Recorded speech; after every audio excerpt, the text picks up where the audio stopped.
वह मंदिर जिसमें आज भी धड़कता है भगवान श्री कृष्ण का दिल।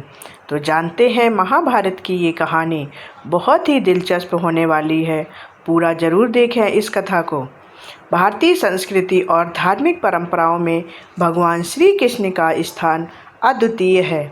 उन्हें विष्णु के 8वें अवतार के रूप में पूजा जाता है। उनका जीवन, उनकी लीलाएं और उनका संदेश आज भी लाखों लोगों को प्रेरित करता है।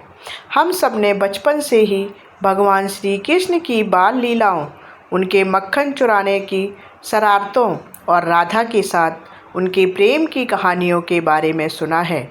लेकिन क्या आपने कभी सुना है कि भगवान श्री कृष्ण का दिल आज भी धड़कता है? यह एक ऐसी बात है जो किसी भी आम इंसान को चौंका सकती है। जी हाँ, ऐसा ही होता है।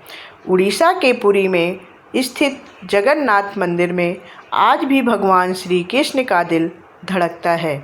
यह कोई कहानी या कल्पना नहीं है, बल्कि एक गहरी धार्मिक मान्यता और एक रहस्यमयी घटना है जिसका संबंध सदियों पुरानी परंपरा से है। यह जानने से पहले कि कैसे भगवान श्री कृष्ण का दिल आज भी धड़कता है, आइए हम यह समझते हैं कि आखिर इस मंदिर का क्या महत्व है और यह क्यों इतना खास है। इस कथा को पूरा जानने के लिए वीडियो को पूरा ज़रूर देखें और अगर भगवान श्री कृष्ण को मानते हैं तो कमेंट में जय श्री कृष्ण ज़रूर लिखें। भगवान श्री कृष्ण की कृपा आपके और आपके पूरे परिवार पर हमेशा बनी रहेगी। तो चलिए जानते हैं पूरी कथा को।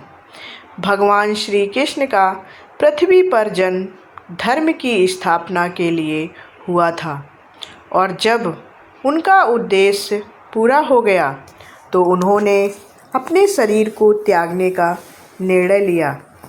पौराणिक कथाओं के अनुसार महाभारत युद्ध के 36 साल बाद भगवान श्री कृष्ण द्वारका में अपने भाइयों के साथ राज कर रहे थे। एक दिन वह एक पीपल के पेड़ के नीचे योग की मुद्रा में बैठे हुए थे। तभी जरा नाम के एक शिकारी ने उन्हें हिरण समझकर तीर मार दिया। तीर लगते ही भगवान श्री कृष्ण ने अपने शरीर को त्याग दिया। जब श्री कृष्ण का देह त्याग हुआ तब पांडवों को इस बात का बहुत दुख हुआ। उन्होंने मिलकर भगवान श्री कृष्ण के शरीर का अंतिम संस्कार करने का निर्णय लिया। उन्होंने अग्नि जलाई, लेकिन हैरान कर देने वाली बात यह थी कि भगवान श्री कृष्ण का पूरा शरीर तो जल गया, लेकिन उनका हृदय नहीं जला। उनके दिल का हिस्सा एक जलते हुए हृदय के रूप में ही रह गया। उस समय आकाशवाणी हुई कि भगवान श्री कृष्ण के हृदय को समुद्र में प्रवाहित कर दिया जाए। पांडवों ने बिल्कुल ऐसा ही किया।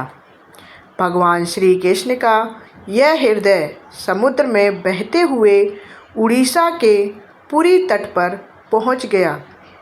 इस समय पुरी में राजा इंद्रद्युम्न का राज था। राजा इंद्रद्युम्न बहुत धार्मिक और भगवान विष्णु के बहुत बड़े भक्त थे। एक दिन भगवान विष्णु ने उन्हें स्वप्न में दर्शन दिए और उनसे कहा कि वह समुद्र तट पर तैर रहे एक लकड़ी के लट्ठे से मेरी मूर्ति बनवाएं। राजा इंद्रद्युम्न को वह लकड़ी का लट्ठा मिल गया, लेकिन कोई भी कारीगर उस लकड़ी की मूर्ति नहीं बना पा रहा था। तब विश्वकर्मा जी एक बूढ़े बढ़ई के रूप में आए और उन्होंने राजा से कहा कि वह 21 दिनों में मूर्ति बना देंगे, लेकिन शर्त यह है कि कोई भी उन्हें काम करते हुए नहीं देखेगा।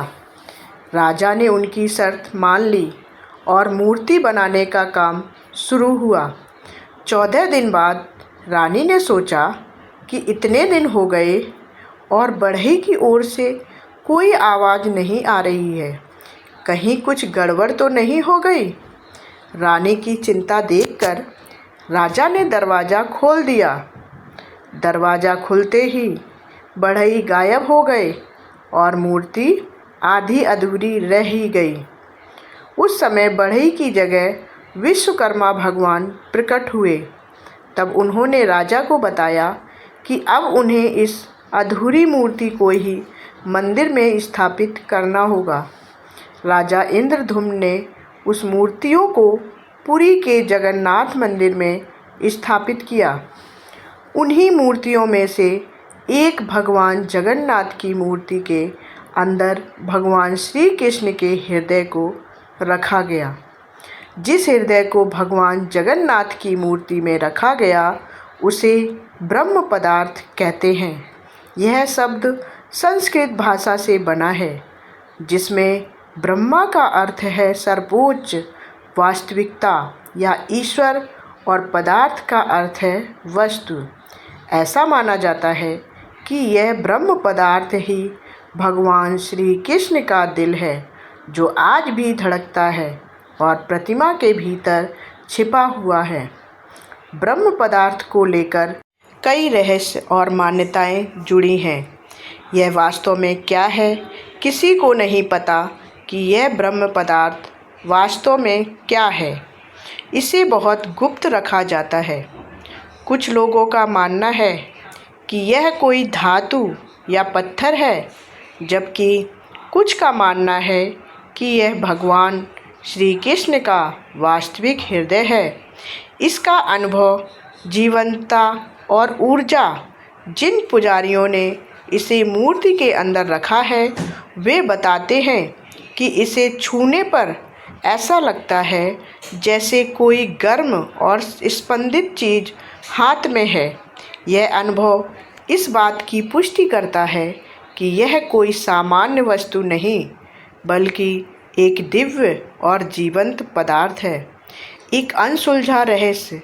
वैज्ञानिकों ने इस रहस्य को सुलझाने की कोशिश की है, लेकिन उन्हें कोई ठोस प्रमाण नहीं मिला है।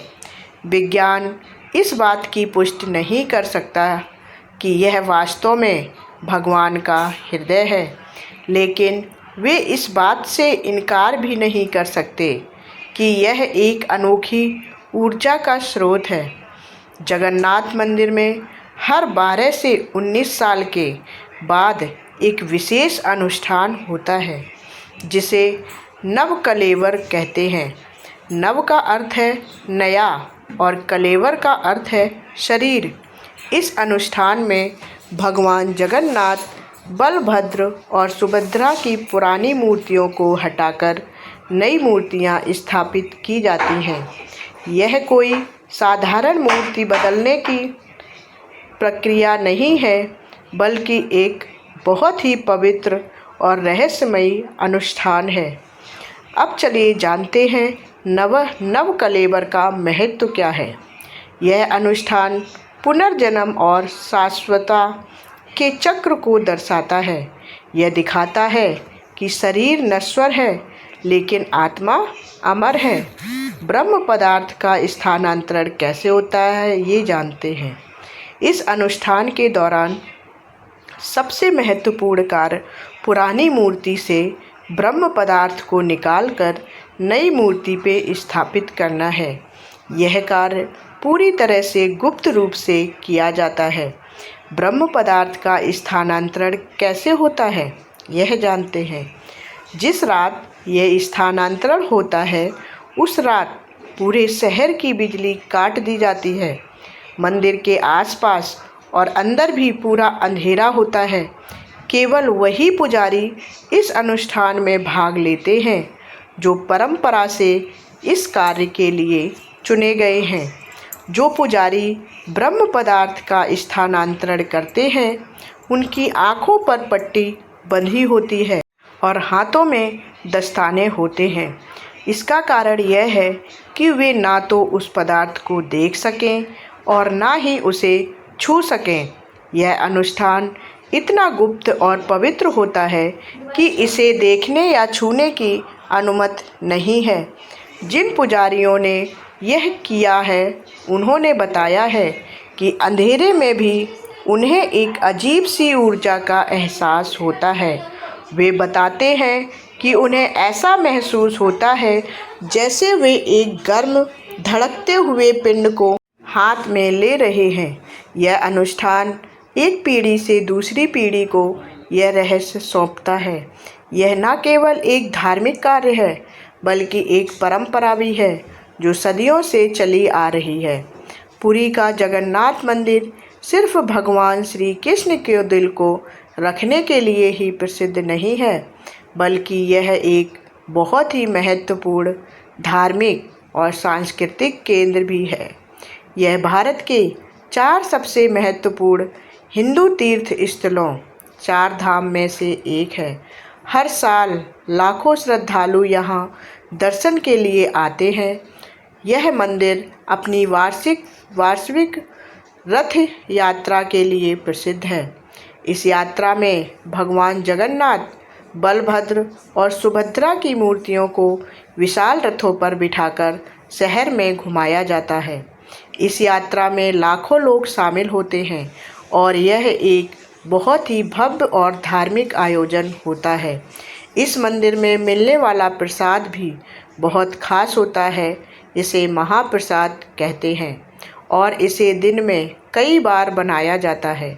यह भगवान जगन्नाथ को समर्पित होता है और माना जाता है कि इसे खाने से पाप धुल जाते हैं।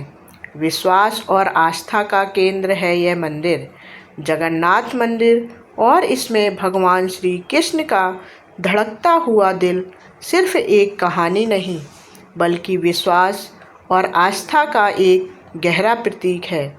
यह हमें सिखाता है कि कुछ चीज़ें तर्क और विज्ञान से परे होती हैं। जहाँ विज्ञान तर्क और प्रमाण मांगता है, वहीं धर्म और आस्था विश्वास पर आधारित होते हैं।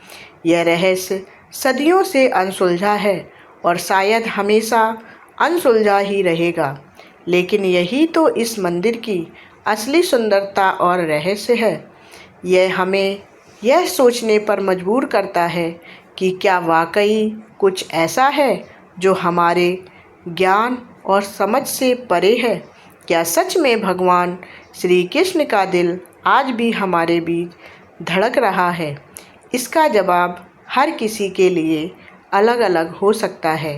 यह एक ऐसी कहानी है जो हमें यह याद दिलाती है कि हमारा धर्म सिर्फ पूजा पाठ तक सीमित नहीं है, बल्कि इसमें रहस्य, विश्वास और एक अनंत आध्यात्मिक यात्रा भी शामिल है।